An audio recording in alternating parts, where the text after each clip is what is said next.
Jeudi 22 décembre, bon chou. Et merci à tous ceux qui mettent un pouce en l'air, voire un commentaire, et bienvenue aux nouveaux abonnés. Bon, vous l'aurez compris, on se retrouve 2 fois par semaine, le jeudi, et on se retrouvera certainement dimanche, faire un petit résumé des news high-tech de la semaine, ça me paraît bien, et surtout moins chronophage pour moi que de le faire tous les jours. Allez, des petites nouvelles de Uniconverter, puisque je vous rappelle que la vidéo a été blacklistée par YouTube. Résultat, punition pour moi, 1 semaine sans pouvoir uploader de vidéo. Bon, je pense pas qu'on ait besoin de déployer nos chars tout de suite, hein. Je pense que ça va se finir comme ça, ils vont être un peu fâchés, et puis nous, un peu punis, et puis voilà, hein. On verra, je donnerai la suite au prochain épisode. Allez, cette semaine, 2 rumeurs concernant des nouveaux Xiaomi Pad 6 et 6 Pro qui pourraient avoir bien évidemment un Snapdragon 8 Gen 1, donc plus puissant, mais surtout un écran OLED. Pour la version de base, on aurait donc un Snapdragon 870, pour la version Pro, un Snapdragon 8 Gen 1, une DAD OLED 120 Hz, c'est quand même un petit peu la mode, une charge rapide 220 watts, plutôt sympathique, et c'est un peu tout ce qu'on a. Bon, si jamais vous voulez, vous pouvez déjà acheter le Redmi Pad, qui lui aussi est déjà disponible, un peu moins bien, et quoique, enfin bon, il est dispo, après vous me direz si vous attendez absolument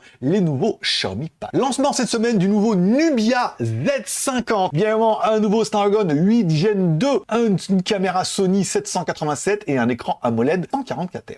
Bon, il est mignon ce téléphone avec un écran AMOLED incurvé de 6,67 pouces, 2 haut-parleurs stéréo, un Snapdragon 8 Gen 2, double caméra à l'arrière et une caméra frontale Omnivision de 16 millions de pixels. Puisqu'à l'arrière, on a quand même une caméra Sony IMX 787 de 104 millions de pixels, un équivalent au 35 mm et un capteur Samsung 50 millions de pixels à 116 degrés pour les angles larges. La batterie fait 5000 mAh avec une charge de 80 watts et les prix sont tout à fait raisonnables à partir de 430 $ hors taxe pour la version 8 plus 128. On a même une édition un peu limitée Costa Café 12 plus 512. Bon, 600 $. Les prix sont pas aberrants par rapport à la configuration. Alors que j'attends toujours mon Red Magic 8 Pro ou Pro Plus parce que j'ai une review qui est déjà planifiée pour le 16 janvier, et ben c'est Nubia qui a quasiment dévoilé les photos teaser de son prochain smartphone avec le design. Donc là, moi j'ai rien lâché. Bon, en même temps, comme j'ai pas encore le téléphone, j'avais rien à vous dire. Bon, le design est quand même un peu fou hein, de ce téléphone-là. Il change complètement le design de l'ancien. Il est quand même plutôt joli. Les rumeurs parlent quand même d'un écran OLED de 6,8 pouces,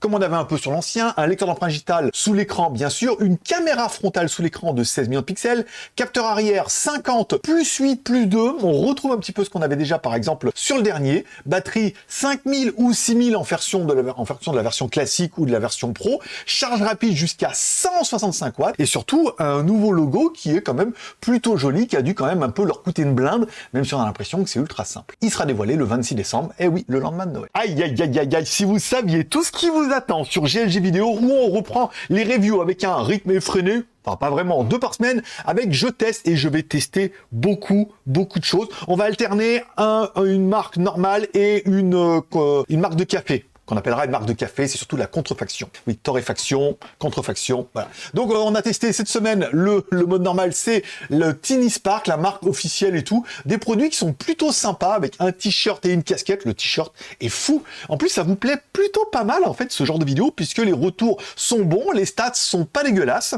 La prochaine vidéo, c'est samedi avec la montre Ultra, la Watch Ultra X8 qui reprend fortement là. Donc après, on fera une marque. Donc dimanche, on fera une marque et une contrefaction et certainement encore une marque. On va certainement faire plus d'enregistrements pour Noël pour essayer de prendre un peu d'avance parce que j'ai énormément de choses. Je vous en parlerai dans le prochain live. Allez, se dévoile un peu plus également le Realme GT Neo 5. La gamme en fait va encore une fois s'agrandir avec une version qui aura un écran 6,7 pouces.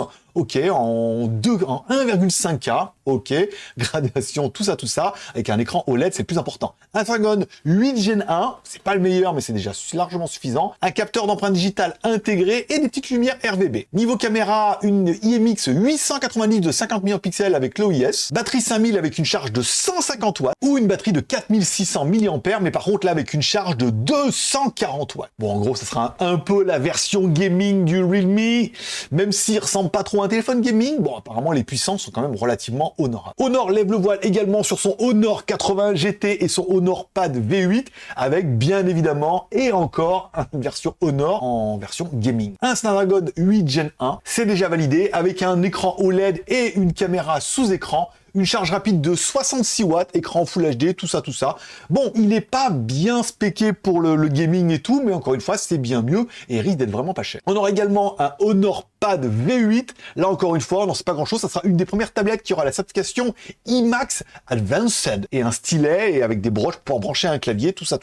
Alors attention à savoir que pas mal de modèles de chez Honor, notamment les tablettes et les téléphones, ne pourraient rester qu'en Chine. Est-ce qu'ils vendront dans le reste du monde? Je rappelle que le marché est ultra saturé, il y a beaucoup de concurrence et ce modèle-là pourrait éventuellement ne rester qu'en Chine. Est-ce que c'est une grosse perte? Non, puisqu'il y aura le Red Magic. Allez, puisque mon strike devrait être levé à midi chez moi, parce qu'en fait c'est minuit, heure des États-Unis. Normalement, il devrait y avoir la vidéo de Ulefone Power Armor 18T, Mediatek D900, une caméra 108 pixels et une caméra thermique avec 12 Go de RAM plus 256 Go de ROM, du Wi-Fi 6. Enfin, le téléphone, il est quand même plutôt dingo. Vous pouvez déjà voir la review sur GLG Review. Ou peut-être pas encore, mais bientôt dans la journée, c'est promis.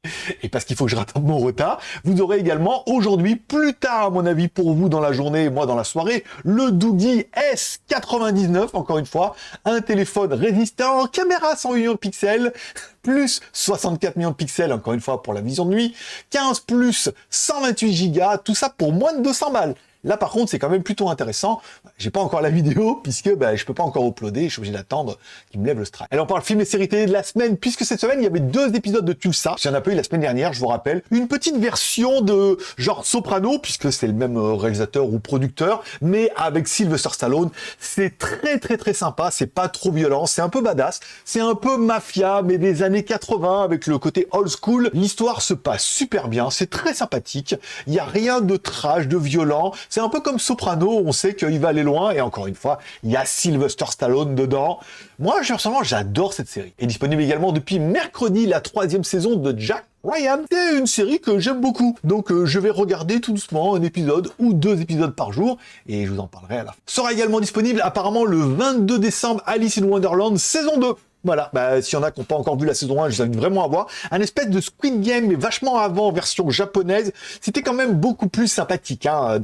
C'est-à-dire, c'est fait au Japon et tout, c'est plus trash et tout. J'ai vraiment bien aimé et j'impatiente aussi la saison 2. Il va y avoir plein de trucs à regarder cette semaine. Et pour ceux qui me disent, oui, mais c'est compliqué, tu mets des vidéos partout, t'as combien de chaînes et tout, sachez que toute ma vie, mon œuvre est sur legeek.tv, c'est facile, legeek.tv, tape ça sur Google, et il devrait me trouver. Sur legeek.tv, je mets toutes mes vidéos dans l'ordre de publication. Ça veut dire que si tu ne t'y retrouves pas, tu peux directement aller sur ce site et tu trouveras par exemple ma dernière vidéo, tu trouveras le dernier JT du Geek, ma dernière vidéo sur GLG Vidéo, tu trouveras les reviews de GLG Review, tout ça, elles sont dans l'ordre, les vidéos de WTS, les vidéos en anglais, bon, même si j'en fais plus, voilà. C'est plus simple, c'est plus facile et ça te permet, voilà, tu peux t'inscrire sur ce site-là, qui est déjà blacklisté par Facebook parce qu'ils n'aiment pas trop un peu le contenu un peu trop vidéo, mais en attendant, c'est le site, c'est entre nous. Bon, allez, normalement, il devrait y avoir 2 vidéos jeudi, il devrait certainement y avoir 2 vidéos, peut-être vendredi et peut-être une samedi. Je vais essayer de rattraper mon retard en uploadant toutes les vidéos. On se retrouve, nous, dans tous les cas, samedi sur GLG Vidéo pour le test de la Watch Ultra, tout ça, sur GLG Vidéo ou sur legeek.tv.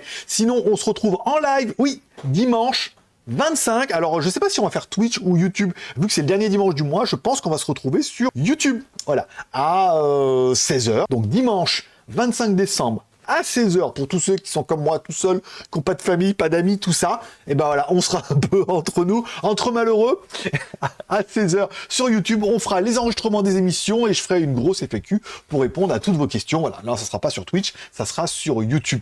Oui, c'est le dernier dimanche du mois, comme le... non, pas du tout. Allez, bonne journée à tous, merci, et à dimanche.